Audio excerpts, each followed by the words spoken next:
네, 체계업의 정관 정요. 오늘 중1분 공부는 우리가 이제 금강경 일상무상분에 나오는 수다원, 사다함, 아나함, 아라한 중에서 사다함이라는 얘기, 관창 사다함이라고 아시죠? 수다원은 육군 경계를 쫓아나가는 것을 육군 경계에 밖에 보이는 것에 속지 않는 것. 수다원은 밖에 경계에 속지만 항상 돌아올 수 있는 것. 아나함은 밖의 경계에 속지 않는 것. 아라함은 그야말로 이제 완전히 우리 시무도로 따지면 그 소를 길들이는 단계를 완전히 넘어서 기우기가 시무도의 한 6번째, 그렇게 생각하시면 되겠습니다. 그러니까 인위적인 노력이 수다원, 사다함, 아나함까지는 있지만 아라함까지는 굳이 노력할 필요가 없이 이제 완전히 진정한 자기로서 살아가는 거죠. 모험과 비방에 속지 말한데요. 아까 말씀드렸지만 이제 그뭐 두루미 블로그에서 많은 재밌는 거 갖고 왔는데 계백 장군하고 관창 사다함 있잖아요. 그래서 이제 황산벌에서 싸우는데 이제 16살짜리 관창 사다함이 이제 쳐들어가죠. 그런데 포로가 되죠. 잡고 나니까 너무 어리죠. 그래서 풀어주니까 다시 한번 와서 할 수 없이 배죠. 이 사다함이라는 게 화랑 관창 사다함 뭐 이런 것이 사다함이라는 게 자살 특공대죠. 뭐 한 번 죽으면 성불해 일례니까 한 번만 네가 저쪽 세상에 갔다 오면 이제는 다시 안 태어나 뭐 이런 식으로 이제 되는 거죠. 예, 뭐 그 말이 맞죠. 그러니까 한 번만 더 몸 받아서 온다면은 사람 몸을 안 받을 정도까지 올라가는 이제 그런 건데 이제 법계의 이치를 깨달은 거죠. 그랬는데 그냥 이제 이거를 전쟁에 이렇게 참 써먹는 거죠. 이게 뭐 자살 어린애들 자살 특공에서 네가 이렇게 나라와 민족을 위해서 죽으면 뭐 천당 간다 이렇게 참 인간들의 그렇죠. 자살 특공대죠. 아무튼 이 사다함이라는 게 그러한 의미라는 거죠. 이제 불교 수행적으로는 선가에서는 우리가 이제 참선을 하고 호흡을 하고 화두를 들지만 화두를 놓쳐서 자꾸 밖의 경계에 속아서 나가죠. 그러나 다시 돌아오죠.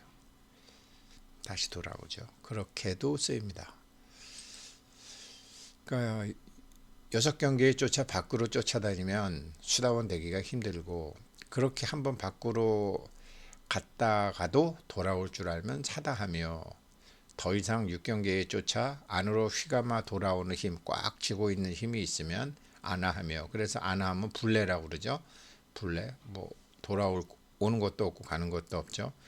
그렇게 해서 소를 길들이는 것을 다 마치면 아라하니라 이렇게 개념을 잡아도 여기서는 이렇게 얘기하고 저기서는 이렇게 하고 깨달은 경지에서 쓰는 사람들의 언어가 다를 뿐이죠. 이것을 한번 아시고 오늘 공부 소인들은 모함과 비방만 일삼는다. 이거 다음에 나오는 거죠. 한번 보세요. 소인들은 모함과 비방만 일삼는다. 자, 위징이 건망기와 이인발은 모두 소인들로서 큰 줄기를 돌아보지 않고 다른 사람을 모함하여 상하게 하는 것을 정확하다고 생각했고 다른 사람을 고발하고 공격하는 것을 정직하다고 여기고 있습니다. 그들의 질책을 받은 사람은 모두 죄가 없습니다. 라고 했습니다. 자, 여기서 욕망이라는 이야기를 한번 해보도록 하겠습니다.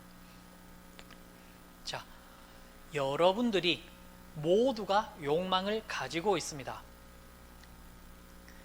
그러나 소인들은 모함과 비방만 일삼는다고 해서 그것을 우리가 헐뜯을 것만은 아닌 것을 생각해 볼 수가 있습니다.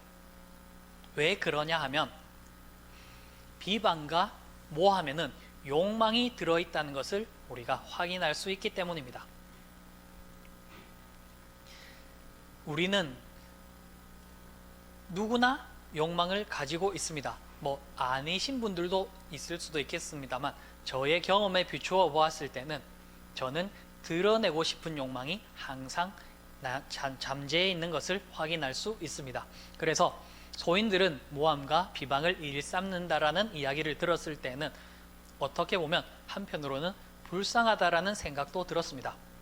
왜 그러냐 하면 소인들은 모함과 비방이 아니고서는 자신을 드러낼 것이 없다라는 다른 표현이기 때문입니다.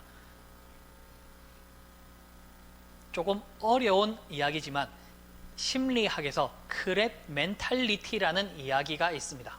크랩 멘탈리티라는 것은 양동이에다가 개를 담아 두었더니 개가 양동이를 탈출하려고 올라가려고 하면 다른 개가 옆에서 내려서 양동이를 탈출하게 못한다. 이것을 보고 크랩 멘탈리티라고 이야기를 합니다.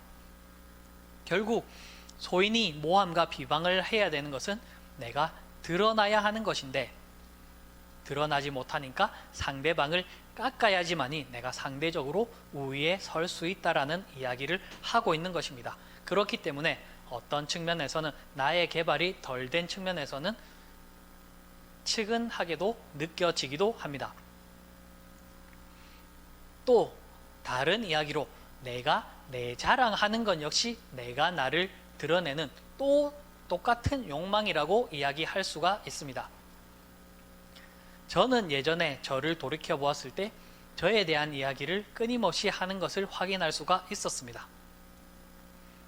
그랬더니 그게 왜 그랬을까 계속 생각을 타고 가다 보니까 결국 내가 내 스스로를 뽐내고 싶은 생각이 그 밑에 숨어 있었구나 라는 것을 확인할 수 있었습니다.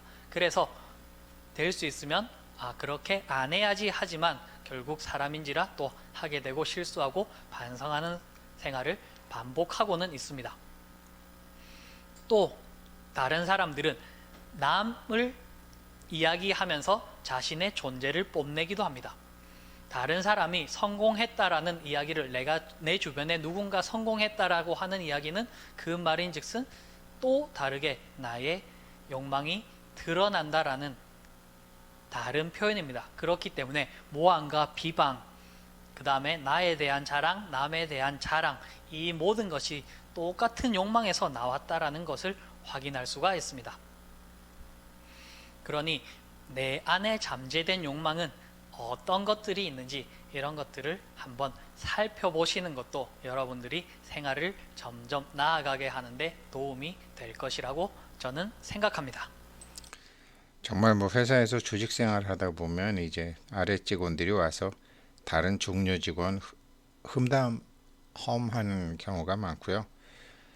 그냥 있는 사실만 잘못된 단점만 얘기하는 게 아니라 없는 사실을 지어내서 모함도 하고 비방도 하고 하는 경우 있죠. 그거는 이제 지금 우리 최기업 선생 얘기한 대로 자기가 더 사랑을 받아야 되는데 저 사람이 더 사랑을 받는 것 같다라는 그런 거죠.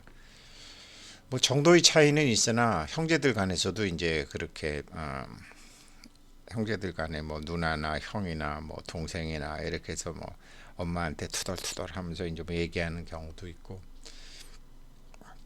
일절 말이 없는 경우도 있고 이제 그렇죠. 근데 그런 것이 다 왜 그러느냐? 밖으로 경계를 쫓아가기 때문에 6가지 욕망, 색성향, 미촉법 6가지 욕망 수다원이 못 되는 거죠. 그리고 자기를 조절할 힘도 없는 거죠. 사다함도 안 되는 거죠. 우리도 참선을 하다 보면 자꾸 그렇게 욕망이 생겼다가 다시 아참 내가 이러면 안 되지.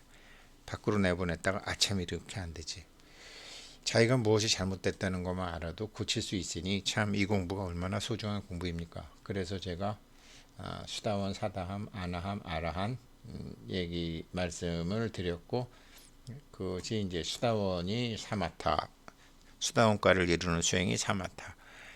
그 다음에 사다함이 이제 삼마발제, 아나함이 선나. 그리고 그 다음에는 이제 그 이상이 이제 아라한부터는 은공이니까요. 그 다음에 서원의 영역으로 가는 거니까 그렇게 개념을 잡죠. 뭐 다 모함과 비방, 유튜브 같은 거 보고서 뭐 혼자 흥분하고 하는 것도 다 마찬가지고 뉴스 보고 흥분하는 것도 마찬가지고 뭐 참.